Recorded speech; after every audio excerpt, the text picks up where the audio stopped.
Om.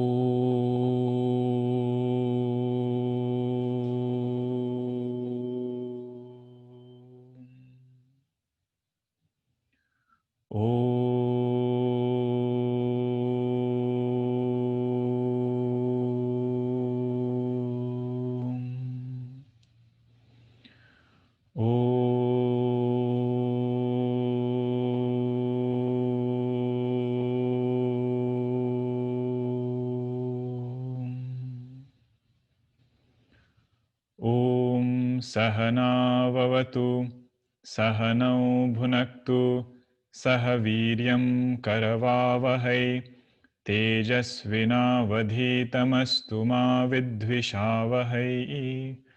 Om Shanti Shanti Shanti. Sadashivasamarambham Shankaracharya Madhyamam Asmadacharya Paryantam Vande Guru Paramparam. Ramo Rajamani Sada Vijayate Ramam Ramesham Bhaje Ramena Bihata Nishacharachamu Ramaya Tasmai Namaha. Raman Nasti Parayanam Parataram Ramasya Dasosmiham. रामे चित्तलयः सदा भवतु मे भो राम मामुद्धर समस्तजनकल्याणे निरतं करुणामयं नमामि चिन्मयं देवं सद्गुरुं ब्रह्मविद्वरं Hari Om. In the first 5 verses of, I did not change the slide, I don't know how it changed. In the first 5 verses of Drigdrishya Viveka, Vidyaranya Swamiji walked us through the method of turning inwards. Systematically, step by step, he took us from Drishya Vastu to the ultimate seer, which is our own true nature, Sakshi. Now, this is the style of teaching. The main essence of the text is over. That is why we concluded, or we followed up those 5 verses with meditation practice. This is what we have to own up, that our true nature is Sakshi, and I am not the mind, not the sense organs, or the world outside. Now, the student has some questions.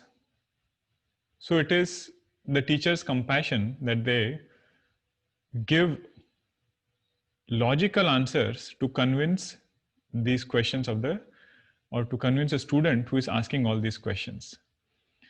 But couple of things to note here is, sometimes it is very easy to get carried away in this Q&A section. And it happens with all sadhakas, nothing new about it. But whenever it happens, we should take a moment back, step back, and say, where did we start? What was the essence of this text? And where have I gone right now? So no matter where I go, I should come back to this understanding that all of that is drishya. I am seer, and whatever name I might use for drishya, different names we can use, ahankara, mind, sense organ, sense object, everything is drishya, and drashta alone is real. If that happens, we'll benefit a lot in sadhana in owning up this knowledge. So now the question we had asked was, if everything is done, then why go forward, right? So we had some questions by the student.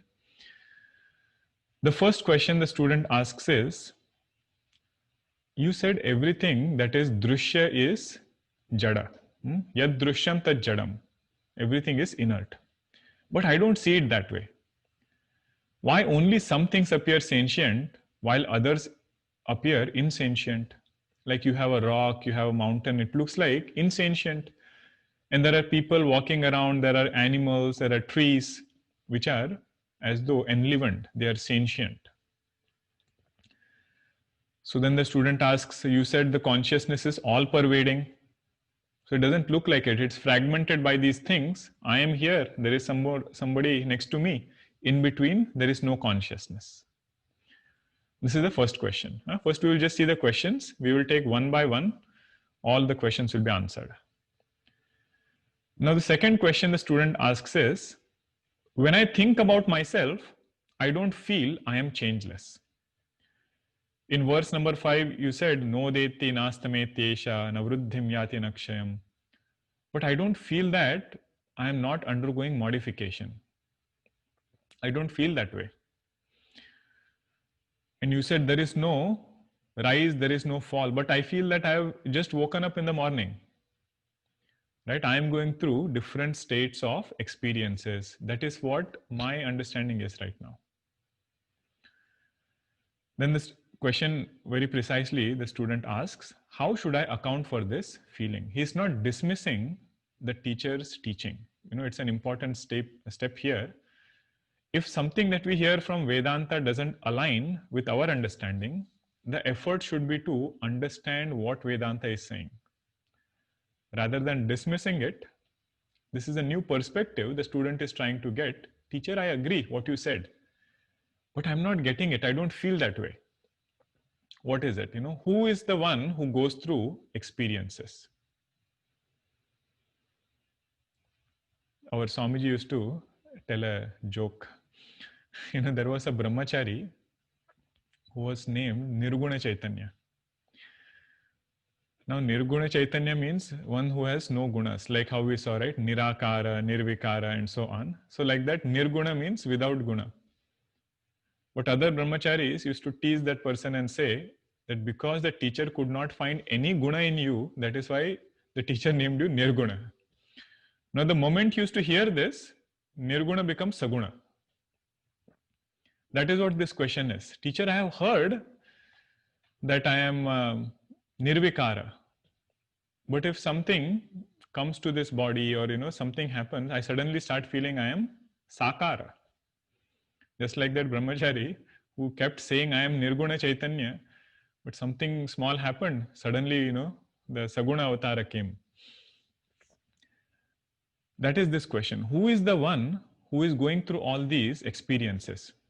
Pleasant, unpleasant, good, bad, that is not the question. Who is this experiencer? Then the next question is, the student asks, you made a division, O teacher, between drashta, which is sakshi, drug, and this entire world, right, which was called as drushya. He says, are these two independent things? Because it is easy to separate two things, but there is a fear that they can come back together. He said, so this is the subtle point. This is darshanas.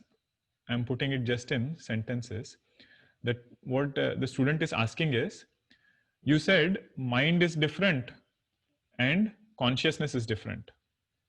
Means consciousness is the seer, mind is the seen. That is okay. You differentiated between both of them. And similarly, you said entire world is drushya prapancha.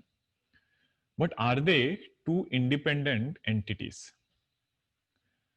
You spoke about the nature of consciousness in verse number 5. Can you please elaborate what is the nature of this world? Okay, what exactly is the nature of drushya? Is it independently existing or not? That also will be addressed in later verses. Now, last student has a practical question. So he says, now I have heard my nature as consciousness. I have heard I am Sakshi. I can explain somebody also how I am Sakshi. If somebody says I am the body, I can tell that person, come here, you sit. I will explain you how you are not the body, how you are not the mind, how you are not the sense organs. I have understood it. There is no shortage of understanding or vocabulary to express those things. So I have heard I am Sakshi. I can also convincingly explain. But I feel that I am not able to own up this knowledge. It is still lingering somewhere in my mind, but I have not, it hasn't become my fundamental identity. So during the day, let us say in 24 hours, for some time, there is this understanding that I am Sakshi, but there is knowledge. We cannot deny that this person doesn't have knowledge of how I am Sakshi and, logically coming to that point. So then the student is asking the teacher, can you give me some solution by which I can practice this knowledge and own it up? Okay, these 4 questions will be addressed in the rest of the text now. But please remember at the beginning what I said, the main essence is done. Answers to this question, we should always look at it from the standpoint of the main content, the first 5 verses. It is helpful for a sadhaka. So let's take the first question now. First question was, why only some things appear sentient and why others appear insentient? Is consciousness all-pervading or fragmented? Let's go to 6th verse. Chichhaya veshato buddhau, chichhaya veshato buddhau, bhanam dhistu dvidha sthita, bhanam dhistu dvidha sthita, ekaham krutiranya syat, ekaham krutiranya syat, antah karana rupini, antah karana rupini. Chichhaya veshato buddhau, bhanam dhistu dvidha sthita, ekaham krutiranya syat, antah karana rupini.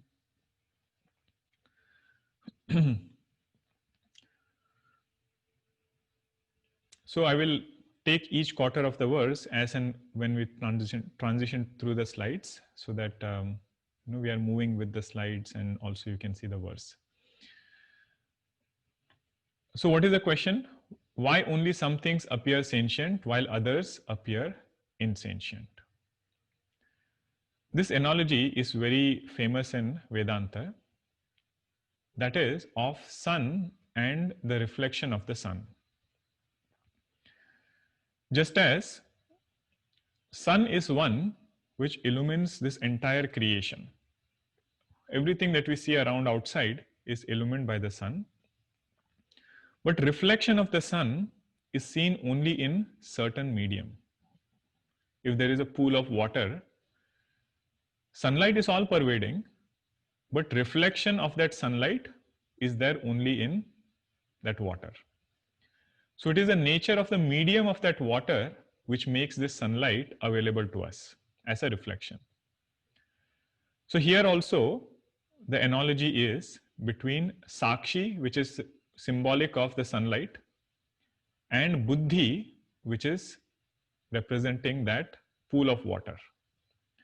And then you have other things, okay? Then you have a rock on the right side, and then you have all the gadgets and everything.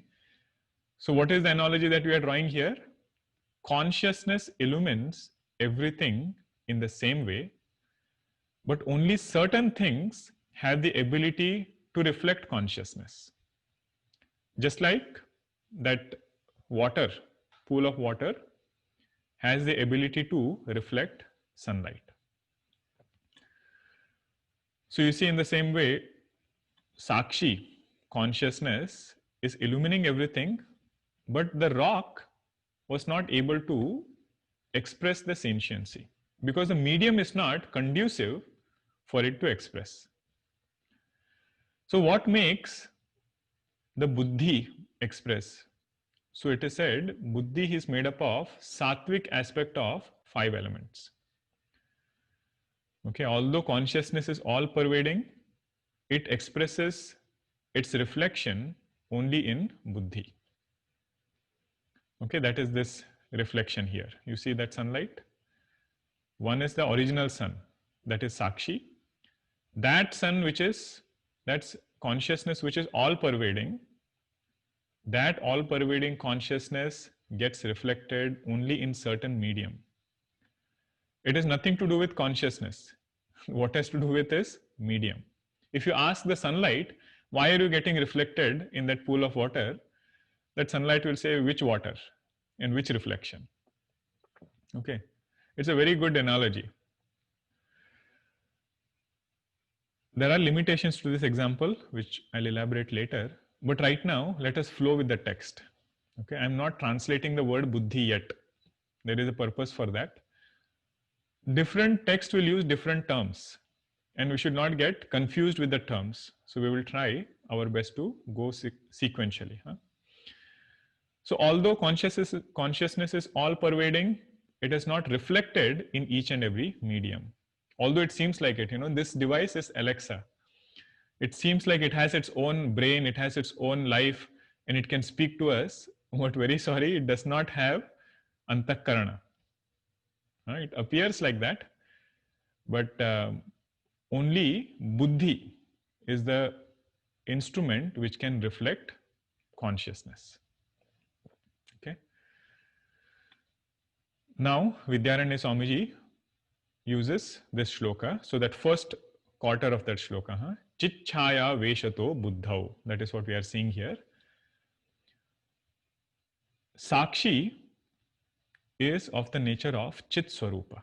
Pure consciousness, what we say, that is Sakshi. That is what we meditated upon in the 5th verse and also during our meditation.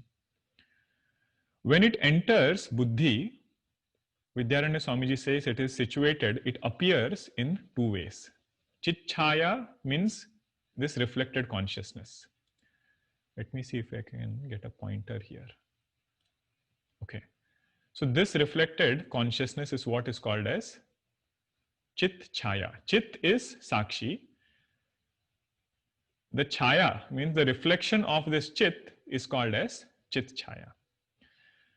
In other text, it is referred to as Chidabhasa. Chit Abhasa is called Chidabhasa. Same concept. This is how it is referred to.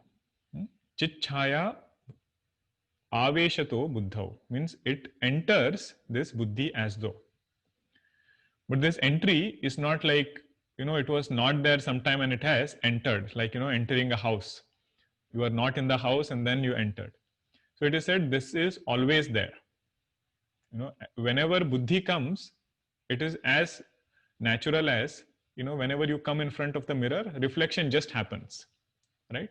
In the same way, whenever medium is available, reflection just happens. So that is this Chitchaya. So first quarter of that verse, Chitchaya Veshato Buddhau. So first concept is Sakshi gets reflected. Now the second,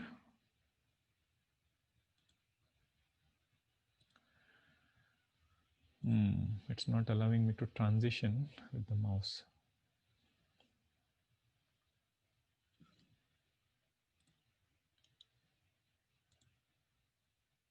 Okay, let me take the pointer off. So then Vidyaranya Swamiji says this Chitchaya is situated in this Buddhi in 2 ways. That is the second quarter of that verse. Bhanam dhistu dvidha sthita. Bhanam means what? Bhanam means this reflection of consciousness is situated as 2 things. One is called as Sabhasa Ahankara.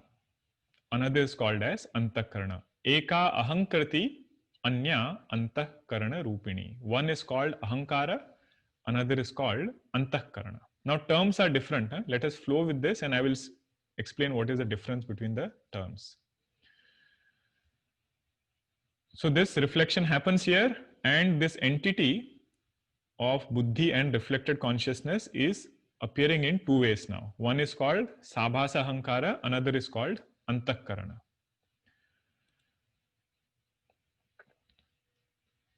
Now what was the question? Question was, why do only few things appear sentient and why do some things appear insentient? So there is one beautiful example given in one of the text where it says, what is there here is only a canvas. On this canvas, let us say if there is a painting. on this painting, or in this painting, you see there are people who are sentient and there are things that are insentient. But both of them are only appearance on that canvas. Okay, inert objects and sentient object, or sentient and insentient objects, both are just an appearance on that canvas. Canvas alone is real. What was there was this canvas. After that, on that came the painting. Okay, like this. And then in that painting you have one person, and then you have, flowers, you have vegetables, and so many other things which are insentient things. But what we should understand here is substratum is the same for both of them, which is the canvas here. But in the example, or the main point that we want to see, the consciousness is a substratum, reflection in buddhi is called sentient, and other things we call it insentient.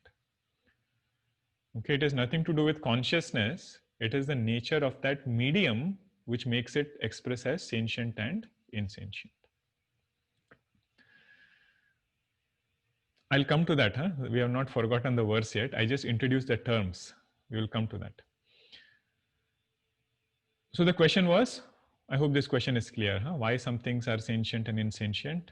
It is all pervading consciousness only, but the medium has the ability to reflect. That is what makes the difference. Okay, buddhi has the ability to reflect, which makes things appear sentient.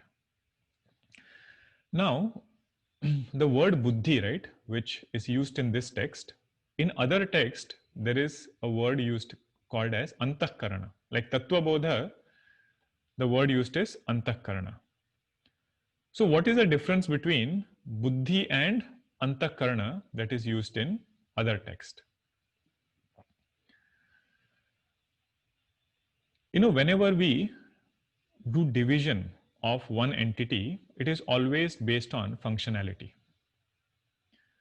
So if you take the map of US, if you have to divide it into certain functionality, one way to do it is by time zone. So it was said in the earlier days, everybody set their own time. And what used to happen was, a train which was going from one time zone to another, people used to be thoroughly confused. People used to miss transport, and so many things happened because there was no standardization of timing. So then they came up with this systematic way of offsetting the times so that we know, we can calculate, what is the time. That is why we had time zones. Now the same map can be divided based on geographic position also. If you want to know where to find mineral resources, so time zone is not helpful for you at that point, right? So you need a different geographical distribution. That is what we use as west, midwest, southwest, southeast and east. The point I'm trying to say here is, on the left side, you have one entity divided in 4 ways. And on this right side, you have same entity divided in 5 ways based on functionality. In the same way, our inner equipment is also divided based on functionality. In texts like Tattva Bodha, we have antahkarana, which is having these 4 aspects. First one is called manaha. Sankalpa vikalpatmakam manaha. That which entertains lot of thoughts, either this way or that way, this way or that way. So many things that we think through, different possibilities, that is called as mind. Flow of thoughts is called as mind. And then there is buddhi. Nishchayatmika buddhi. That which, a thought which takes a decision, deciding thought. That is called as buddhi. Then there is chitta, which is called as memory. All impressions get stored in the past, or impressions of the past get stored, and we are able to retrieve it as and when needed. That is called as chitta or memory. And there is one entity in us which is owner of all of these things. Owner of mind, owner of intellect, owner of memory. That is called as ahankara. individuality.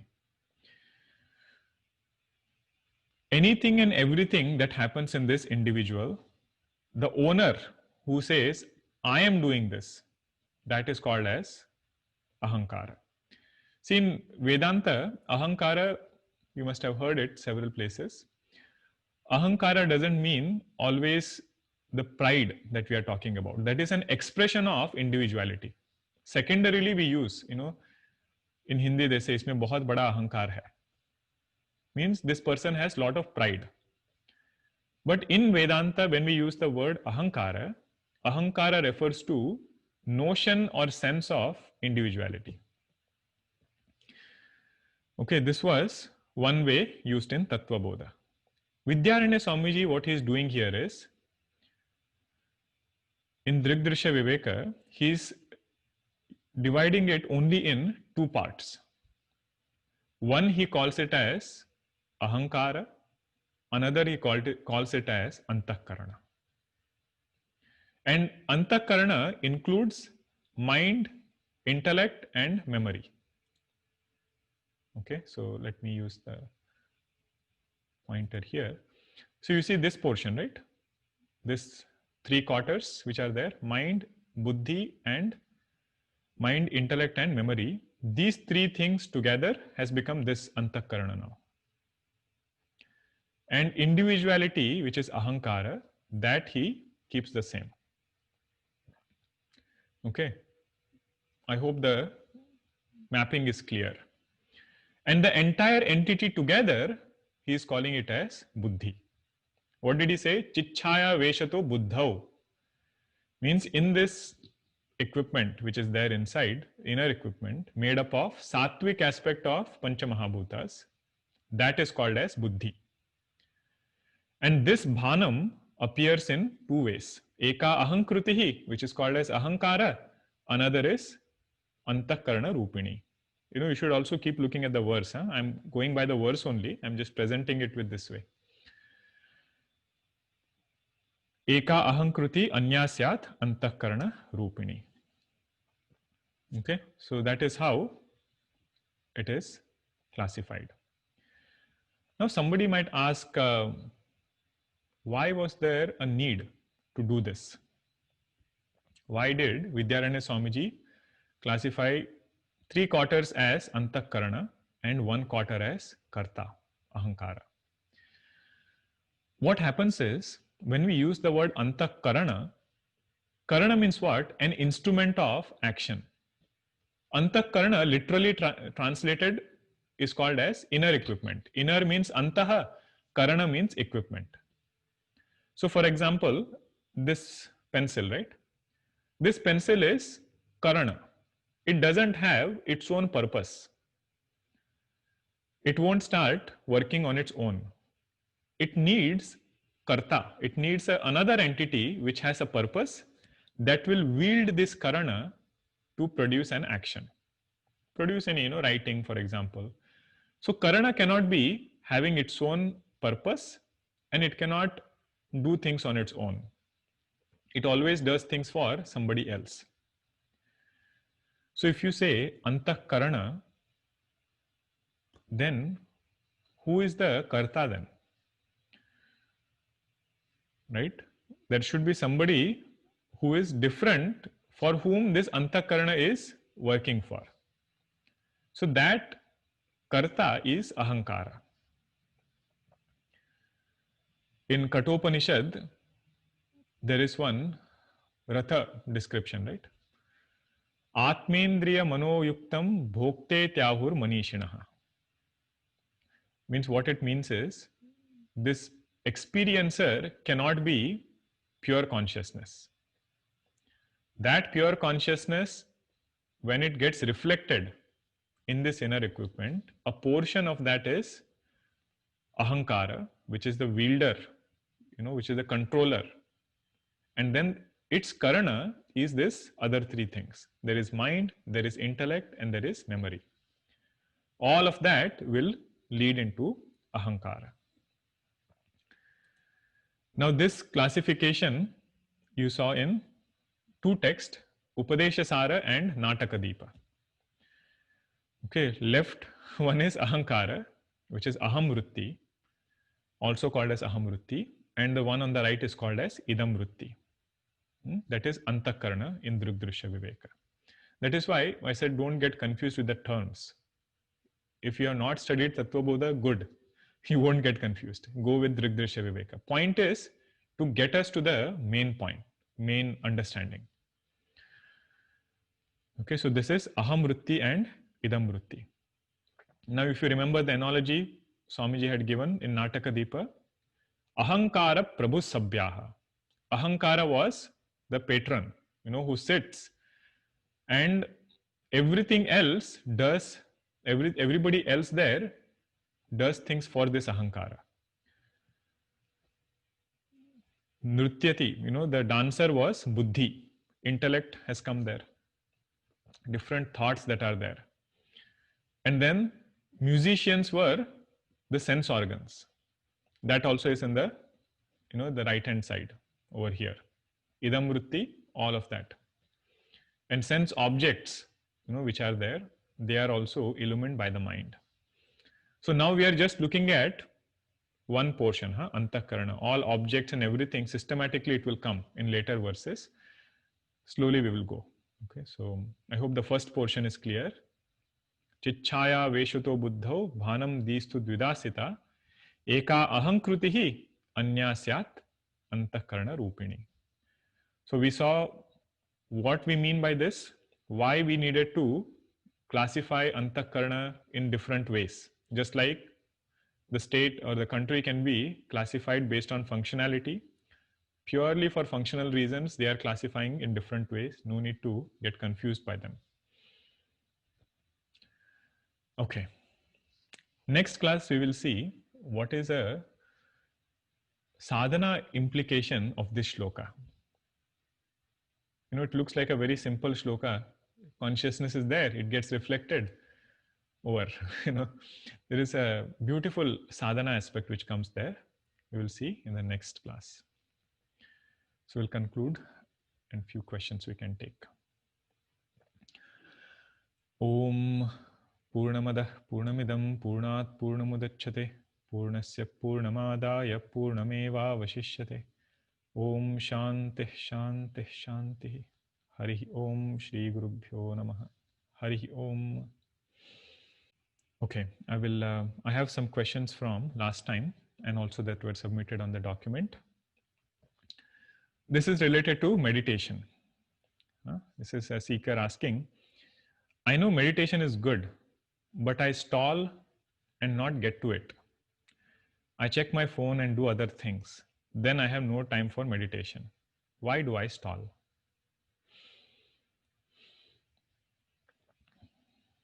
There are two questions, why do I stall is one. Another question is, how do I not stall? That is a more helpful question for us. If we don't want to stall in sadhana, straightforward, most effective, simplest way is pray to Mother. Pray to Mother that after so many lives, we have got this human body, we have got this ability or opportunity to study scriptures. Now, why am I not taking the next step? Mother has given so much prosperity. Phone is outer prosperity. But our prayer to Mother is, Mother, that outer prosperity only is taking me away now. Let me have the right contact. Let me know to relate with it in the right way so that I can now get inner wealth. Outer wealth is the phone. Inner wealth is this quietness of mind. Navaratri and all festivals, all pujas that we do is this prayer. May Mother prompt those auspicious resolves which are there within, and that will push us forward. This is where, devotion is so helpful for a sadhaka. We realize we might have studied Drishdrishya Viveka, but for us to think about that, and even as the sadhaka is mentioning, right, have discipline of meditation every day is so difficult. So best way is pray sincerely. Another point is, wherever we find value, right, we will always make time for it. It is that if you want to find what a person values in life, look at the daily routine and see where that person is spending time. That is the thing we value. So if we value spirituality or inner growth, if we value happiness in our life, then it is said we should make time for it. That itself will become a joy. We were recently discussing what is an indicator of progress in meditation. Lot of indicators could be there. One of the indicator is, if I am able to find joy in meditation, if mind is able to say, what am I doing? I checked phone and I got one kind of happiness. If I can meditate for some time, if I can sit in one place at least for 15 minutes, that joy is much more superior. It helps me throughout the day. If this thought comes, then it means there is some progress in sadhana. Our vasanas are getting lighter. What pushes us out is our own vasana, nobody else. If this understanding also is very, it's eye-opening sometimes, that nobody else is binding me. I myself am having so many other things. Okay, so in that way we can look at it. And also sometimes we should take some time to reflect our daily routine, where we can find this at least half an hour, 15 minutes for our sadhana. There is time, there is, nobody can say I cannot take time at all. It's only a matter of prioritizing. What things I can let go of. Not everything we can, that also we should know. But there are things which we have taken up, but we can let go of that also. And you will realize if you have to get up early in the morning, accordingly, our night routine has to change. What time we go to sleep, what kind of dinner we eat at night. All of that will lead into how easily we are able to meditate. Okay, I hope that gives a perspective. Next question is, this is regarding the type of meditation that we saw, Drushyanuvidya and Shabdanuvidya. So in the last class, you had mentioned two types of meditation, Drushyanuvidya and Shabdanuvidya. And I think you mentioned that we could choose either method for a given meditation session. Did I misunderstand that?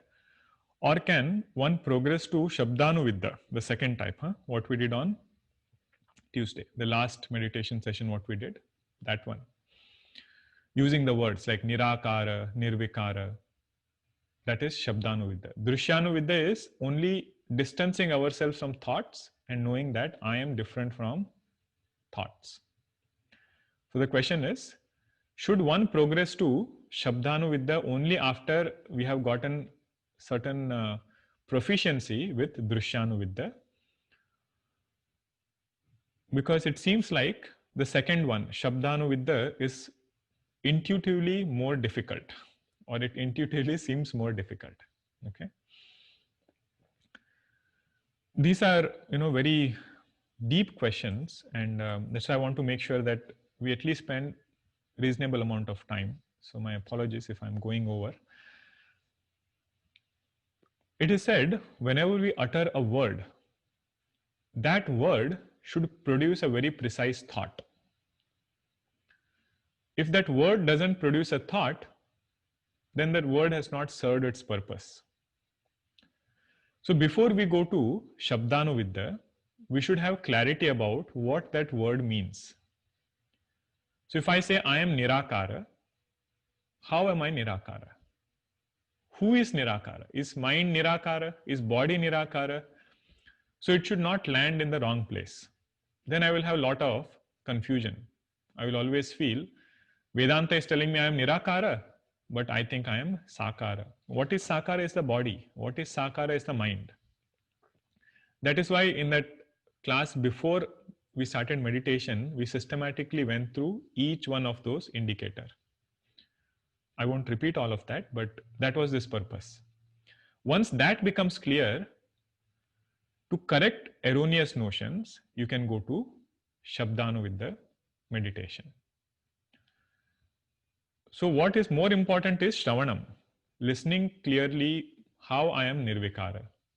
What becomes more important is conviction in that Shravanam. Mananam becomes important. After that, Shabdanuvidya is easier. Drishyanuvidya is simpler from that standpoint. Means, what does Drishyanuvidya say? I am Sakshi. I am different from mind. So that we can practice. That will give lot of strength, lot of conviction that mind which is so bothering sometimes, I'll be able to distance myself from that mind and accordingly respond if needed to that mind. So this is the advantage of Drishyanuvidya. It is simpler. We can start with Drishyanuvidya. But Vedanta is not complete only with Drishyanuvidya. That also we should keep in mind. Vedanta doesn't only want us to separate mind from consciousness. I am not witness of one mind, I am witness of all minds. That will come from other understanding. Shabdanuvidya will help me in that. So that much I think is enough why we have to do Shabdanuvidya also. See, Vedanta's result is very different. Vedanta, if you see in Ishavasya Upanishad, Tatona Vijugupsate. This person doesn't have aversion towards anything. This is the result of Vedanta. Meaning I should know myself as all-pervading consciousness. Then only this result is true.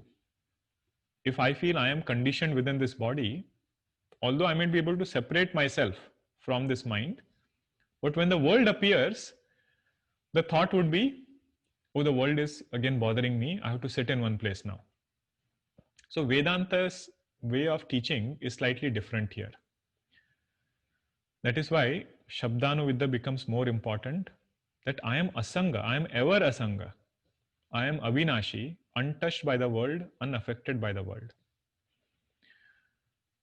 Nirvikara means I don't undergo any modifications in spite of the world undergoing modification, mind undergoing different modifications.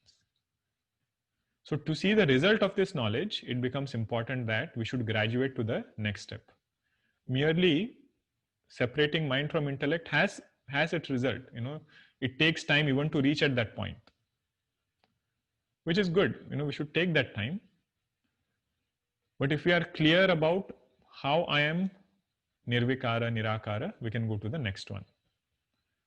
So what is the graduating step? Clarity of knowledge is a graduating step from Drishyanuvidya to Shabdanuvidya. Okay. Next question is also, this we covered actually today.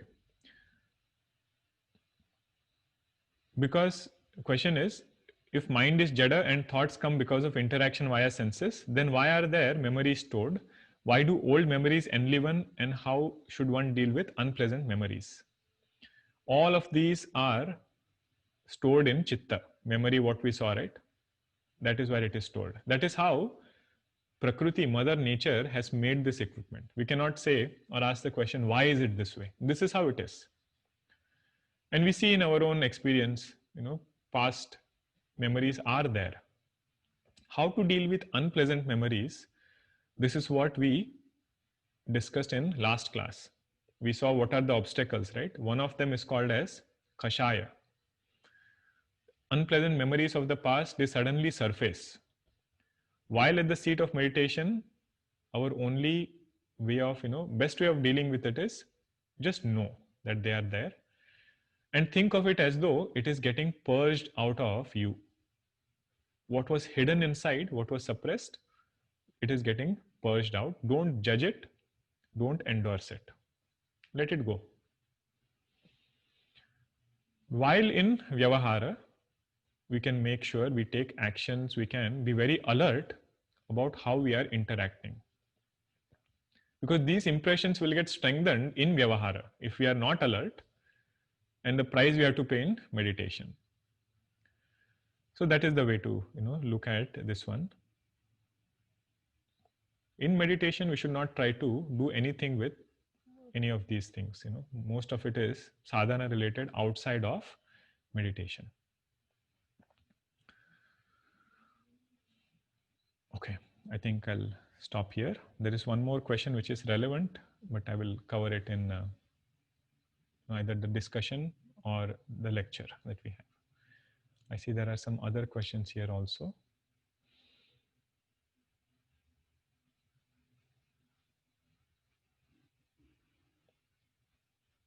Okay, so we'll cover it in the next class. Okay. So this afternoon at 12 o'clock, we will chant Vishnu Sahasranama. In the evening, we will have Lalita Sahasranama. Hari Om. Om Shanti Shanti Shanti. Hari Om Shri Guru Bhyo Namaha. Hari Om. Hari Om everyone.